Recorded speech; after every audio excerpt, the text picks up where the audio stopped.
4월은 부흥의 달입니다. 여러분, 부흥이라는 단어를 들을 때 어떤 단어가 연상이 되십니까?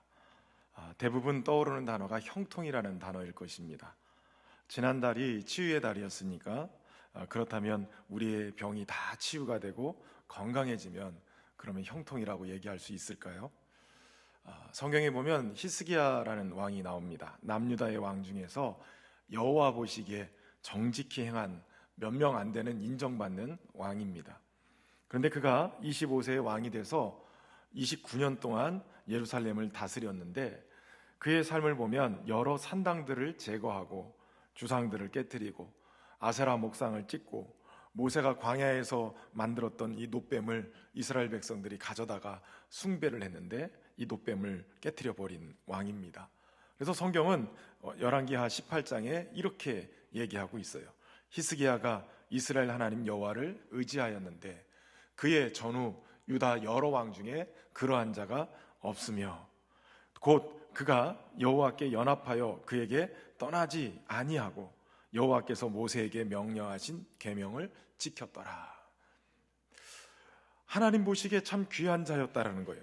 그러던 그가 어느 날 이사야 선지자를 통해서 병들어서 이제 곧 죽게 될 것이다라는 청천벽력 같은 말을 듣게 되어집니다. 그때 그가 하나님 앞에 얼굴을 벽으로 향하고 하나님 앞에 기도하게 되어집니다. 20장 3절에 보면 여호와여 구하오니 내가 진실과 전심으로 주 앞에 행하며 주께서 보시기에 선하게 행한 것을 기억하옵소서 하고 히스기야가 심히 통곡하니라. 여러분, 지금 히스기야는 그 전에 하나님 앞에 열심으로 우상 숭배를 타파하고 종교개혁을 단행하면서 하나님 앞에 열심으로 살았던 것을 전제로 해서 하나님 보시기에 선하게 행한 것 기억하시고 내 생명을 연장시켜달라고, 고쳐달라고 기도합니다. 그때 하나님이 이사야 선지자를 통해서 다시 하나님이 그 기도를 들으셨고 이제 너를 낫게 하실 것이다. 그리고 그 징표로 해 그림자가 10도 뒤로 물러나게끔 하십니다. 결국 그는 병에서 노임을 받고 낫게 되어진 것이에요. 그런데 과연 이것이 히스기야에게 형통이고 좋은 일이었을까? 이스라엘에게 있어서 이게 참 형통한 일이고 좋은 일이었을까?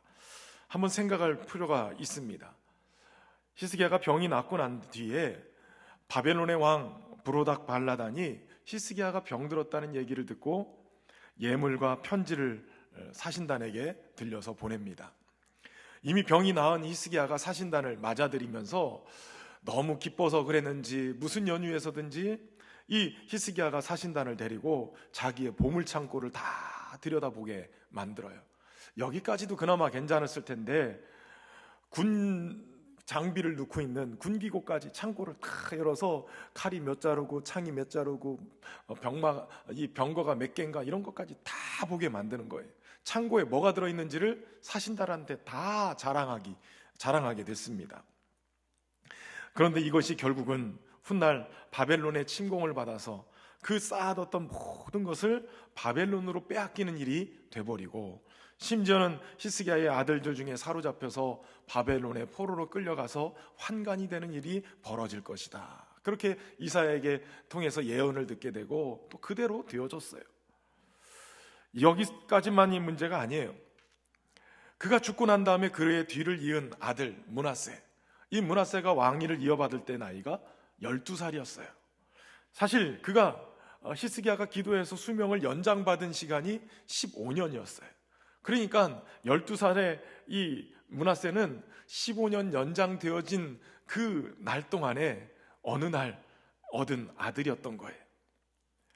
문제는 이 아들이 므낫세가 하나님 보시기에 이 히스기야처럼 그대로 따랐으면 좋았을 텐데 완전히 반대로 행했어요. 여호와 보시기에 악을 행하고 아버지 히스기야가 헐어버린 산당을 다시 세우고 바알을 위해서 제단을 쌓고 아세라 목상을 만들고 하늘의 일월성신 경배하고 섬기면서 심지어는 여호와를 위해서 세운 성전에 이런 우상들의 제단을 쌓고 성전 마당에 일월성신을 위한 제단을 쌓고 자기의 아들들을 불 가운데로 지나게 하는 가장 그 가나안 땅에서 몹쓸 그러한 사수를 행하는 일들을 여기서 행하게 된 거예요. 신접한 자나 박수들을 더 신임해서 여호와 보시기에 악을 행하는 일을 더 많이 하고 그것 때문에 하나님의 진노를 쌓아놓는 일이 벌어지게 되는 거예요. 가증한 일과 악을 행함이 그 전에 있던 아모리 사람들보다 더 심했고 또 그들의 우상으로 유다를 범죄하게 만들었다는 거예요. 15년 전에 그때 그가 하나님의 부름에 얼른 갔으면 이런 일이 벌어지지 않았지 않았을까?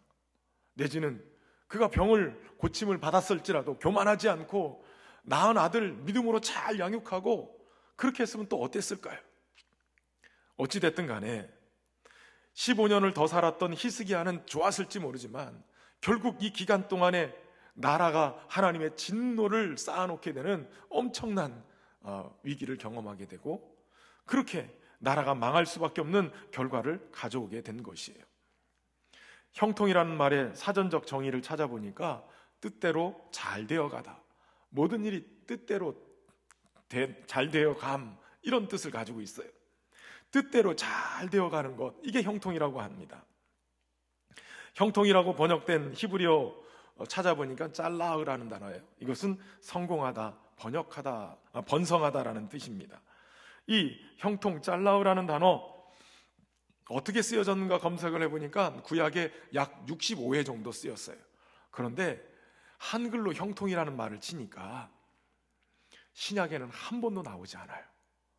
구약에만 형통이라는 단어가 나오고 신약에는 한 번도 형통이라는 단어가 나오지 않는다는 얘기는 뭔가 다른, 우리가 생각하는 의미보다는 다른 의미로 이 형통이라는 단어가 쓰이고 있구나라는 것을 알게 되어집니다. 여러분, 오늘 본문에 등장하는 요셉, 우리가 잘 알고 있지만 어려서부터 아버지의 특별한 사랑을 입은 자로 살게 됩니다. 그것을 상징하는 것이 채색 옷이었죠. 남들은, 다른 형제들은 전혀 입어보지도 못하는 정말 고급스러운 옷, 명품 옷을 입고 살았어요. 아마도 야곱이 진정으로 사랑했던 라헬에게서 낳은 아들, 그리고 얼마 있다가 베냐민을 낳다가 죽게 되어져서 애틋한 마음에 이 야곱이 요셉에게 이 채색 옷을 입혔을 것이에요. 그런데 어느 날 꾼 꿈 때문에 형들에게 미움을 받게 되어지죠. 아버지의 심부름으로 형들을 찾아갔던 요셉, 그 채색 옷이 벗겨진 채로 형들에게 미움을 받아서 애굽의 종살이로 팔려가게 되어집니다. 그리고 그곳에 친위 대장인 애굽 사람 보디발의 집에 있게 되어지고 그 주인의 은혜를 입어서 가정 총무의 자리까지 오르게 됩니다. 그러나 잘 아시는 대로 주인의 아내의 유혹에, 그 유혹을 받게 되었을 때 이것을 뿌리치고 나온 요셉, 결국 모함의 왕의 죄수들이 옥에 갇히게 되는 거예요. 그런데 여러분, 오늘 본문을 보면 요셉을 향해서 그가 형통한 자가 되어, 이렇게 표현하고 있다는 거예요. 뭔가 우리가 기대하고 세상이 말하고 있는 형통과는 좀 다른 모습을 하고 있는데 성경은 그를 형통한 자가 되어라고 얘기하고 있다는 거예요. 그렇다면 성경이 말하고 있는 형통은 좀 다른 의미겠다라는 생각이 들었어요.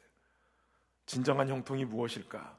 오늘 본문을 통해서, 요셉의 이야기를 통해서, 오늘 19장 전체의 이야기를 통해서 우리가 함께 살펴보겠습니다. 그럼 성경이 얘기하는 형통이 무엇인가? 그 첫 번째는, 형통은 하나님이 나와 함께 하시는 것이 형통이에요. 앞에서 언급한 것처럼 요셉은 기구한 인생을 산 사람이었어요. 청소년 시기에 나에게 이런 일이 일어났다라고 생각해 보세요. 참으로 암담하고 앞이 보이지 않는 절망의 상태를 경험하는 거예요. 넋이 나간 것처럼 그저 그냥 죽지 못해서 휩쓸려가는 인생이 되고 말았을 거예요. 이런 요셉의 상황을 그려주고 있는 단어가 오늘 본문 1절에 요셉이 이끌려 애굽에 내려가매라고 하는 나라예요. 요셉이 내려갔다는 거예요. 물론 이 내려간다라는 뜻이 지리적으로 가나안 땅, 이 팔레스틴 지역에서 애굽 땅으로 내려갔다라고 표현할 수도 있는 거예요. 그러나 또 그렇지 않을 수도 있는 거죠. 요셉의 현재 그의 삶의 위치를 얘기해 주는 것일 수도 있어요. 아버지의 사랑을 받는 그러한 특별한 아들의 위치에서 그는 어느 순간인가 노예가 돼서 쇠사슬로 꽁꽁 묶여서 끌려가는 인생이 돼버리고 말아요. 종들 중에서 그나마 인정받는 가정 총무의 자리로 갔을 때 강간 미수범으로 억울한 누명을 쓰고 죄인으로 옥에 갇히게 되어진 거예요.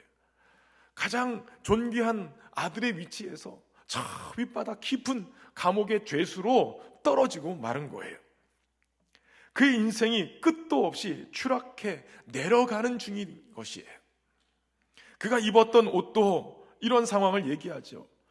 즐겨 입던 이 채색 옷 형제들에게 빼앗기고 결국은 종이 입던 옷을 입었는데 잘 성공해서 종 중에서도 그나마 인정받은 가정총무의 옷, 좋은 옷을 입었는데 이것조차도 보디발 아내의 유혹을 뿌리치고 나올 때 그 여인에게 빼앗기게 되고 이것이 증거가 돼서 죄수의 옷을 입게 된 거예요.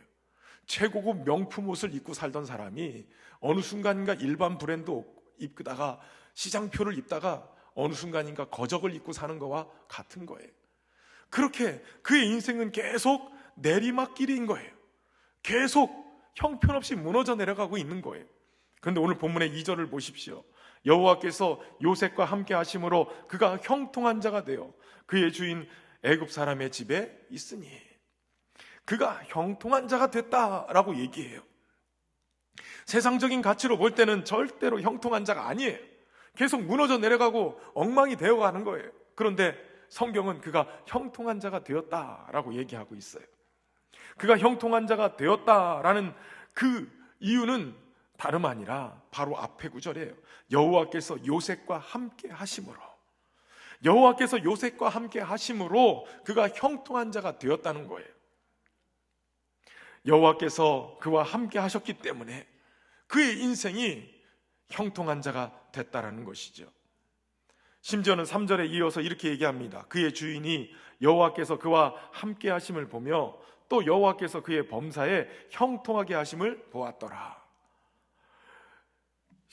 이 친위 대장인 보디발이 보기에도 요셉에게 여호와께서 함께 하시는 게 보였다는 거예요.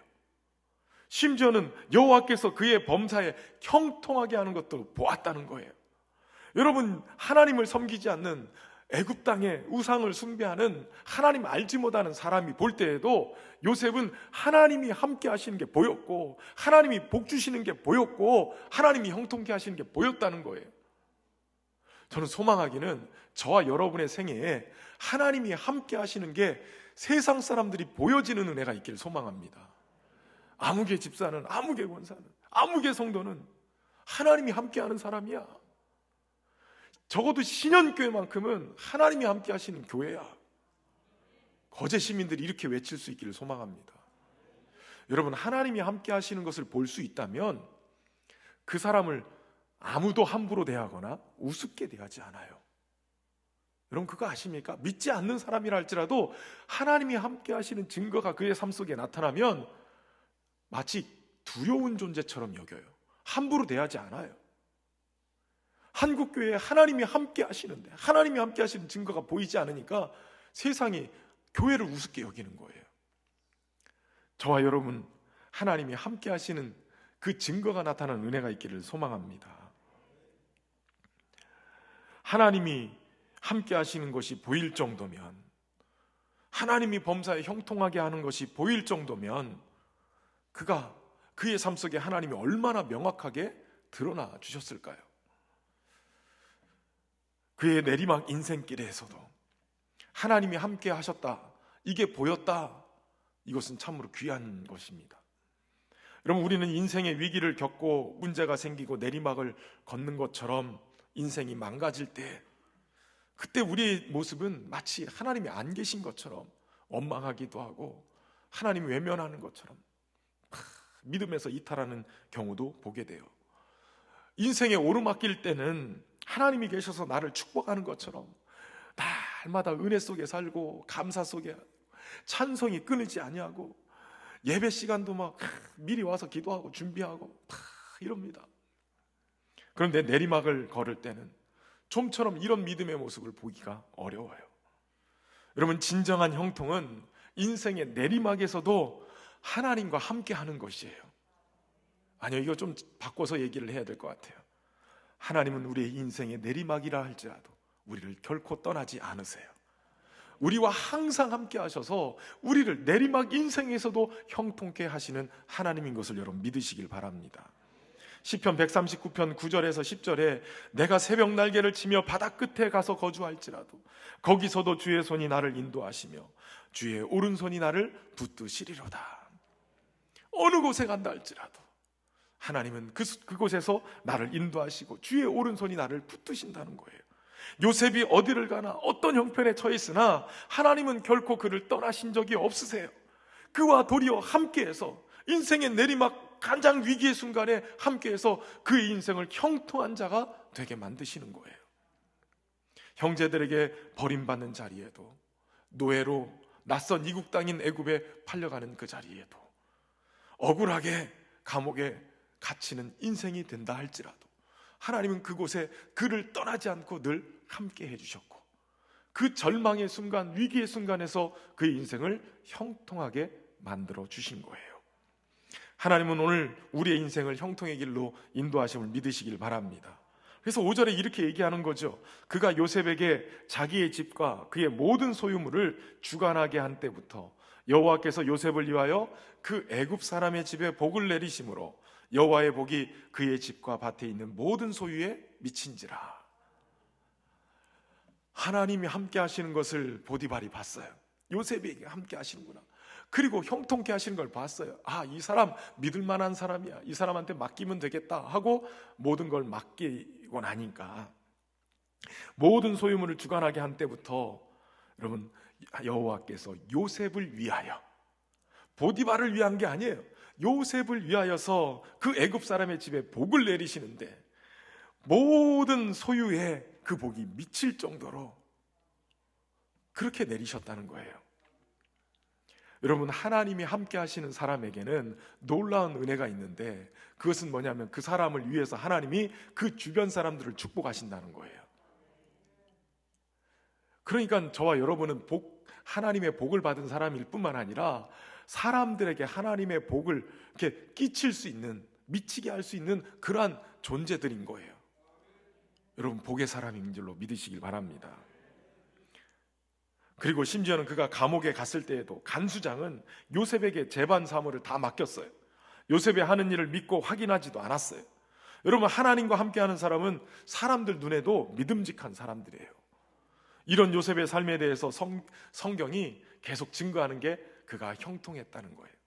23절의 말씀에 보면 간수장은 그의 손에 맡긴 것을 무엇이든지 살펴보지 아니하였으니 이는 여호와께서 요셉과 함께 하심이라. 여호와께서 그를 범사에 형통하게 하셨더라. 여호와께서 요셉과 함께 하심이라. 하나님과 함께 하시는 것을 놓치지 마시길 바랍니다.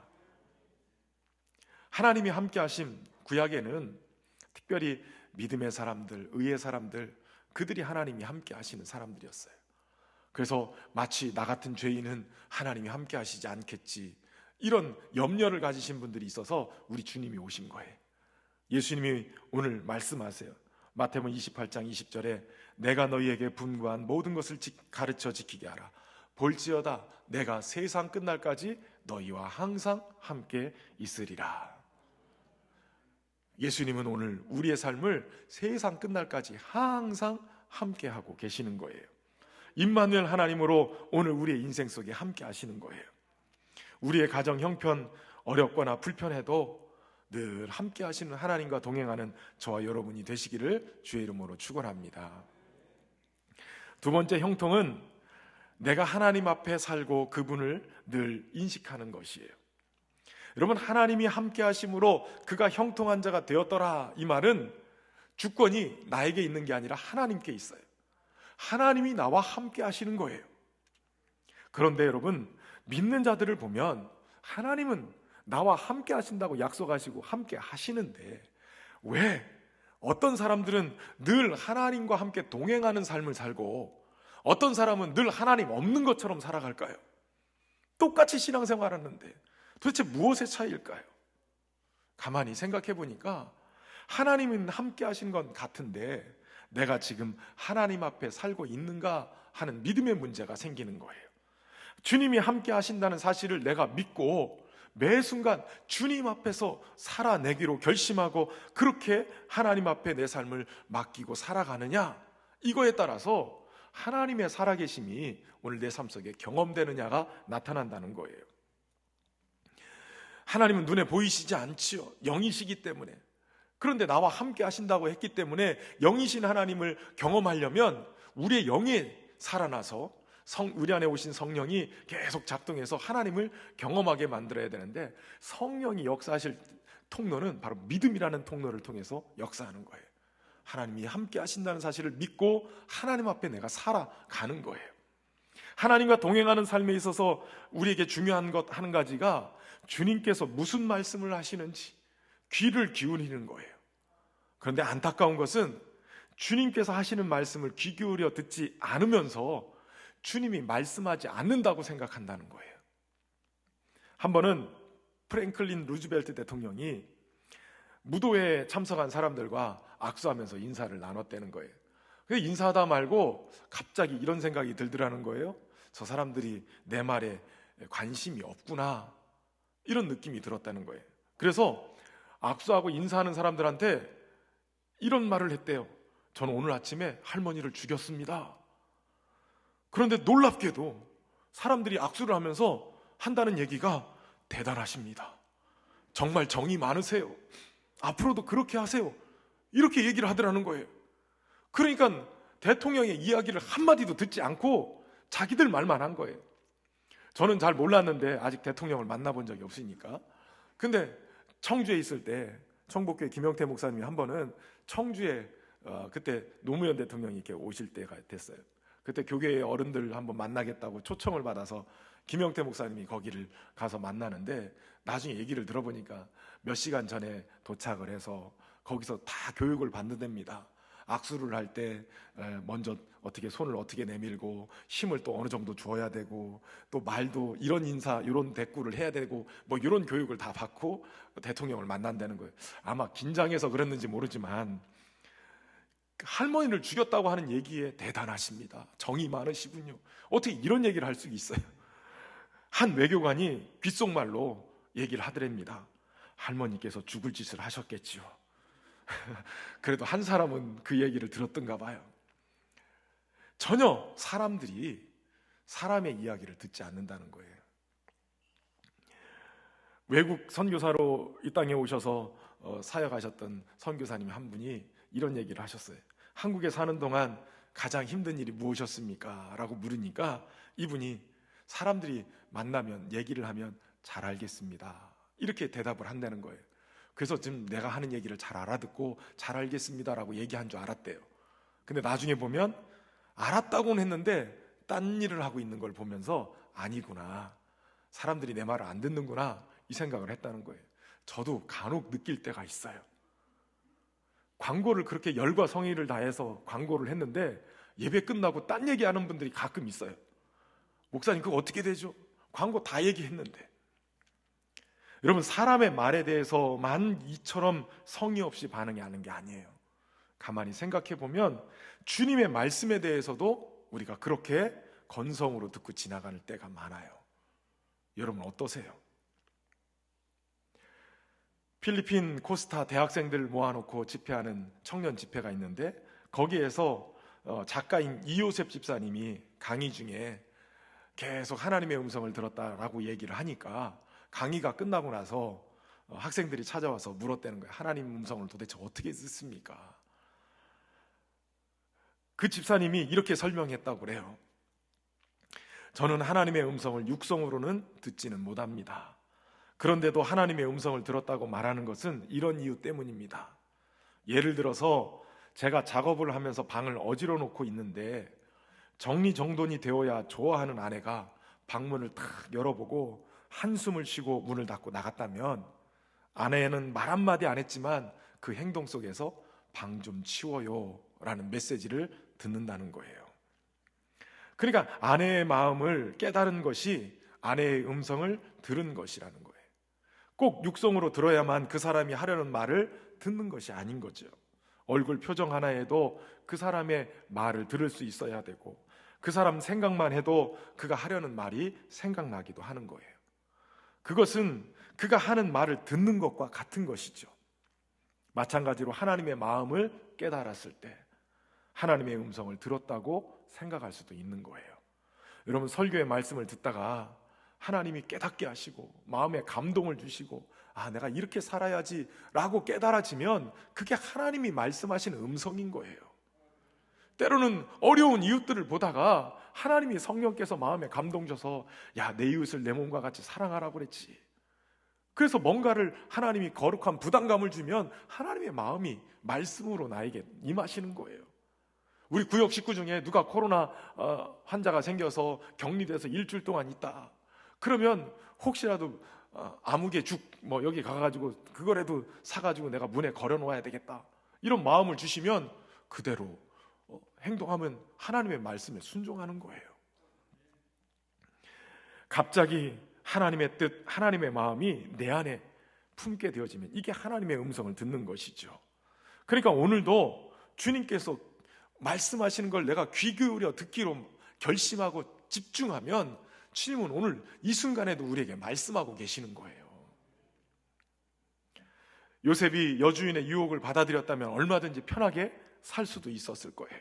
눈 한번 찔끔 감았으면 인생 고달프지 않고 도리어 이 가정총무의 누릴 수 있는 것보다 더 많은 것을 누릴 수도 있었을 거예요. 그런데 그는 조금도 흔들림 없이 이 모든 것을 거절해 보여요. 9절 말씀에 보면 이 집에는 나보다 큰 이가 없으며 주인이 아무것도 내게 금하지 아니하였어도 금한 것은 당신뿐이니 당신은 그의 아내임이라. 그런즉 내가 어찌 이 큰 악을 행하여 하나님께 죄를 지으리까. 요셉은 하나님 앞에 살아가는 사람이었어요. 여주인이 주위를 둘러봤을 때 사람이 하나도 없는 것을 보고 요셉을 유혹했는데, 요셉은 사람은 하나도 없어도 그곳에 함께 하시는 하나님을 인식했단 말이에요. 내가 어찌 하나님이 계신데 하나님 앞에 이렇게 죄를 짓겠습니까? 그러고선 그 모든 유혹을 물리쳐버린 거예요. 이 말은 그가 늘 하나님이 자신과 함께 계시다는 사실을 믿었고 그 하나님 앞에 내가 살았다는 것을 얘기하고 있는 거예요. 히브리서 11장 6절에 믿음이 없이는 하나님을 기쁘시게 하지 못하나니 하나님께 나가는 자는 반드시 그가 계신 것과 또한 그가 자기를 찾는 자들에게 상 주시는 이심을 믿어야 할지니라. 여러분, 믿음의 사람은 늘 하나님이 계신 것과 자기를 찾는 자에게 상 주시는 이심을 믿어야 되는 거예요. 믿음으로 주님이 함께 하시는 걸 내가 누리며 살아야 되는 거예요. 이게 하나님을 기쁘시게 하는 겁니다. 마틴 루터나 쯔빙글리나 장 깔뱅 같은 이 종교개혁자들, 그들이 즐겨 쓰던 단어가 코람데오, 라틴어인데 하나님 앞에서, 하나님 면전 앞에서라는 단어예요. 모든 시간과 공간 속에 하나님이 함께 하신다는 사실을 내가 인식하고 그곳에서 하나님 앞에서 내가 살아야 된다 라고 생각하고 사는 삶, 요셉이 바로 그런 삶을 살았던 거예요. 누구보다도 다양한 시공간에서 살았지만 요셉은 늘 하나님 앞에 살려고 노력했어요. 보디발의 아내의 유혹을 극복한 결과 요셉은 감옥에 내려가게 되지요. 사랑이 미움과 분노와 보복으로 바뀌어서 결국은 그 분노가 요셉을 감옥에 던져 넣은 거예요. 더는 떨어질 곳 없는 나락으로 떨어졌는데 요셉의 이야기를 쭉 읽다 보면 요셉이 전혀 불만을 하지 않아요. 왜냐하면 그가 감옥에서도 하나님과 함께하고 하나님의 은혜를 누리고 있었기 때문이에요. 20절에 이에 요셉의 주인이 그를 잡아 옥에 가두니 그 옥은 왕의 제수를 가두는 곳이더라. 요셉이 옥에 갇혔으나 여호와께서 요셉과 함께 하시고 그에게 인자를 더하사 간수장에게 은혜를 받게 하시매. 여호와께서 요셉과 함께 하셨어요. 감옥에까지도. 여러분, 감옥이라는 환경이 요셉의 신앙을 가둘 수가 없었어요. 감옥에서의 삶은 불편하지만 요셉은 하나님 없는 편안함보다 하나님과 함께하는 불편함을 선택한 것이에요. 여러분, 신앙생활을 편안하게 할 생각은 절대 하지 마세요. 편안함 속에 하나님과 동행하지 않아요. 도리어 불편해요. 열심히 기도 생활해야 하고 전도 생활해야 되고 예배 생활해야 되고 성경도 읽어야 되고 불편할 수밖에 없어요. 그런데 그 불편함이 하나님과 함께하는 불편함인 거예요. 어느 목사님이 항상 함께 하시는 주님을 바라보자고 그렇게 호소를 했대요. 그랬더니 교인들 안에서 놀라운 변화가 일어나는데, 이 교회 성도들은 모이면 늘 말 때문에 시험이 생겨서 그냥 아슬아슬한 상황이 늘 연출이 된대요. 말을 이상하게 해가지고 이것 때문에 막 상처받고 시험 들고 싸우고. 근데 목사님이 항상 함께 하시는 주님 바라보자고 그래 놨더니 성도 중에 한 분이 그렇게 모이면 탁 외친다는 거예요. 여기 주님이 계십니다. 누군가를 헐뜯으려고 하면 여기 주님이 계십니다. 누군가를 욕하는 일이 막 나오려면 여기 주님이 계십니다. 그래서 대화 분위기가 완전히 달라졌대요. 은혜가 넘친대. 여전도회, 남성교회, 구역 모였을 때 누군가가 이상한 얘기를 하려고 하면 외치세요. 여기 주님이 계십니다. 아무도 보는 이가 없을 때 나는 어떻게 행동합니까? 그 모습이 내가 하나님을 어떻게 인식하고 있는지 우리의 믿음의 수준을 다 드러내고 있는 거예요. 모든 순간, 모든 때 하나님이 함께 하심을 믿고 그 하나님과 함께 동행하는 저와 여러분 되시기를 바랍니다. 항상 함께 하시는 주님의 은혜는 변함없어요. 믿음과 순종에 따라서 그 은혜의 역사가 달라집니다. 항상 함께 하시는 하나님을 믿고 그분 앞에 사는 자가 형통한 자인 것이에요. 저 여러분이 하나님 앞에 사는 은혜가 있기를 바랍니다. 마지막 세 번째 형통은 내가 하나님의 뜻 안에 있고 나를 통해 그 뜻을 이루는 것입니다. 요셉은 그 옷을 2번이나 빼앗겼어요. 2번이나 버림을 받았어요. 믿었던 보디발이 자신이 하나님이 함께 하시는 것 보고 하나님이 복 주시는 것을 보았다고 그랬는데, 아니 내 말을 믿지 못하고 내 삶과 내가 열심히 살아왔던 것을 부정하고 감옥에 던졌다. 배신감에 치를 떨었을 거예요. 어떤 주석가는 보디발이 자기 아내도 알고 요셉도 잘 알았다는 거예요. 아내가 요셉에게만 꼬리치지 않았다는 것도 알고 바람 폈다는 거 다 알고 있었다는 거예요. 그럼에도 불구하고 요셉을 감옥에 내려보낸 것은 가정의 평화를 위해서 그랬다는 거예요. 그런데 어쨌든 요셉은 형제들에게도 버림받고 보디발에게도 버림받으면서 한 가지 중요한 사실을 깨달아요. 사람은 믿음의 대상이 아니라 사랑의 대상이다. 내가 더욱 철저히 하나님 바라보고 하나님 믿고 살아야 되겠다, 이렇게 생각했다는 거예요. 여러분, 때로 우리도 그런 경험을 하지요. 누군가에게 버림받기도 하고 멸시당하기도 하고 배신당하기도 해요. 그럴 때 하나님 더 신뢰하고 주님을 더 바라봐야 돼요. 여러분, 예수님도 그런 분이셨어요. 상처, 아픔을 누구보다도 더 많이 겪으신 분이세요. 십자가의 그 길을 통해서 가장 가까운 제자 중에 하나인 가룟 유다에게 배신을 당하고 팔렸어요. 수제자였던 베드로 예수님을 3번이나 부인하고 저주까지 해버렸어요. 형제들에게도 오해를 받고 동네 사람들은 자신을 데려다 낭떠러지에서 떨어뜨리려고도 했어요. 마지막에는 십자가 위에서 하나님 아버지로부터 철저하게 외면을 당하셨어요. 아버지의 명령을 따라 행했고 아버지의 뜻대로 살았고 아버지의 뜻대로 십자가를 지셨는데 하나님은 3일 동안 외면해 버리신 거예요. 그러한 시련을 통해서 예수님은 하나님의 뜻을 온전히 이루신 거예요. 내려가고 망가진 것 같은데 그 길이 도리어 인류를 구원하시는 하나님의 놀라운 계획을 성취하는 일이 되어진 것이에요. 이런 시련을 통해서 예수님은 우리가 버림받고 고통당할 때 우리의 마음을 누구보다도 더 잘 아시고 우리에게 찾아오셔서 위로하시고 치유해 주시는 거예요. 여러분, 시련의 순간에도 하나님의 손길은 멈추지 않으세요. 2차 세계대전 중에 스탈린그라드에 사망한 이 군인 허버트 자크가 남긴 시가 있습니다.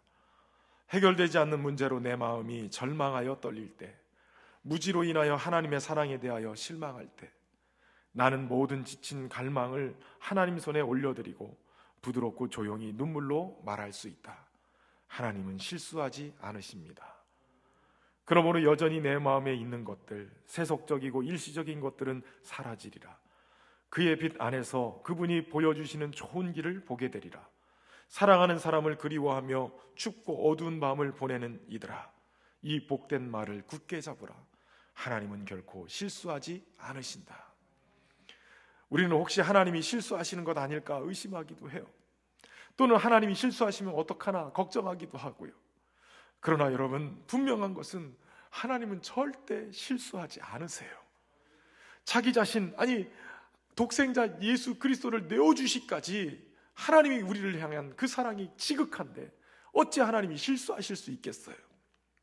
요셉이 감옥에 내려가는 것 하나님이 실수하시는 걸까요? 아니에요.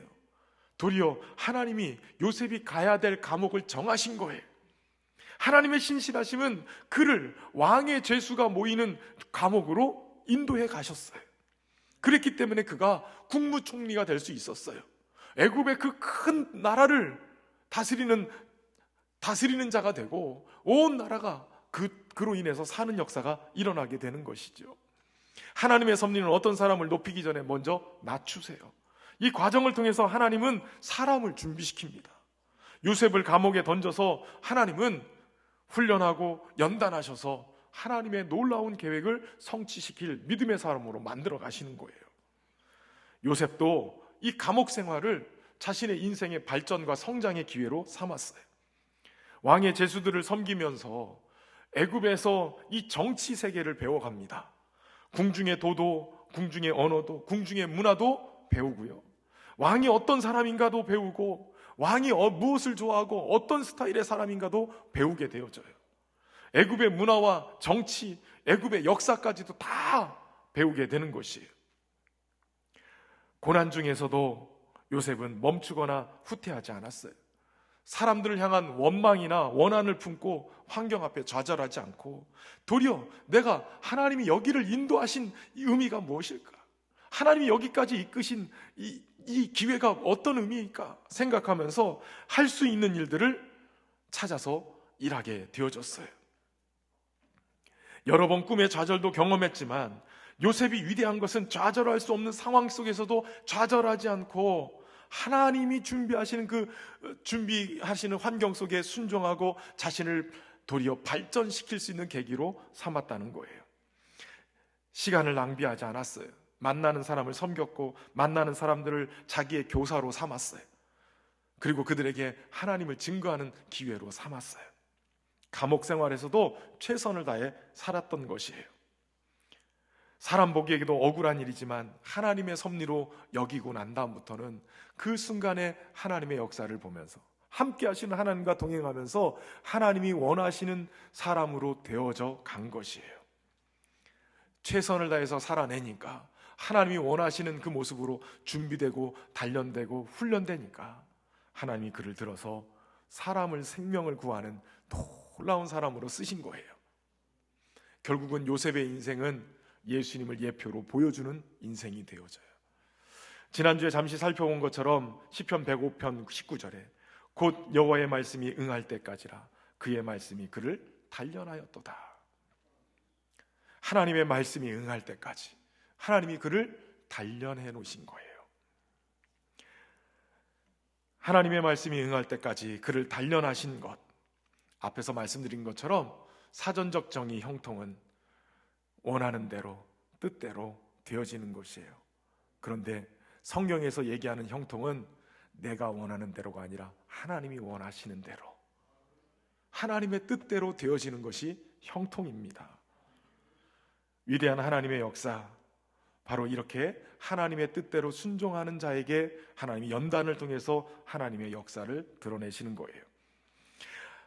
하나님이 함께 하시는 사람이 형통한 사람입니다. 그리고 하나님 앞에 살며 하나님과 함께하는 사람이 형통하는 사람입니다. 나를 통한 하나님의 계획을 의심치 않고 주어진 환경에 최선을 다해서 주의 뜻을 이루는 사람이 형통한 사람입니다. 저와 여러분이 세상이 감당할 수 없는 믿음의 사람 돼서 그러한 형통한 자로 사람들에게 하나님을 보여주는 은혜의 삶이 되기를 주의 이름으로 축원합니다.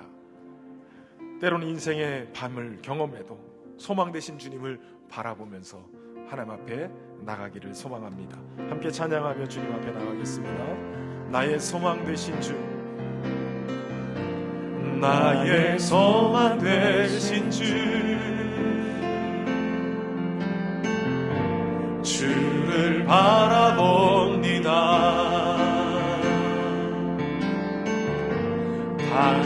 오실 나의 왕 예수 주를 기다리 한 번 더 고백할까요? 나의 소망 되신 주 나의 소망 되신 주 주를 바라봅니다. 다시 오실 나의 왕 예수 주를 기다립니다. 밤이나 낮이나 어제나 오늘도 영원히 주만 찬양해. 괴롭고 슬플 때 낭만하여 넘어져도 언제나 주만 찬양하네. 밤이나 낮이나 어제나 오늘도 영원히 주만 찬양해. 괴롭고 슬플 때 낭만하여 넘어져도 언제나 주만 찬양하겠네. 우리의 소망 되신 주님, 오늘 우리의 인생이 내리막길 인생이라 할지라도 끝이 보이지 않는 어둠의 터널을 겪는 것 같은 그러한 고통의 순간이라 할지라도 하나님이 함께 하시면 형통한 자가 되는 줄로 믿습니다. 하나님과 함께하는 자로 살아내게 하시고 오늘도 우리의 삶이 하나님의 뜻하신 바를 이루어가는, 우리를 통해서 열방이 복을 받는 복의 통로로 쓰임받는 은혜가 있도록 인도하여 주옵소서. 오늘도 우리 안에 함께 하시고 역사하실 주님을 기대하며 예수님의 이름으로 기도하옵나이다.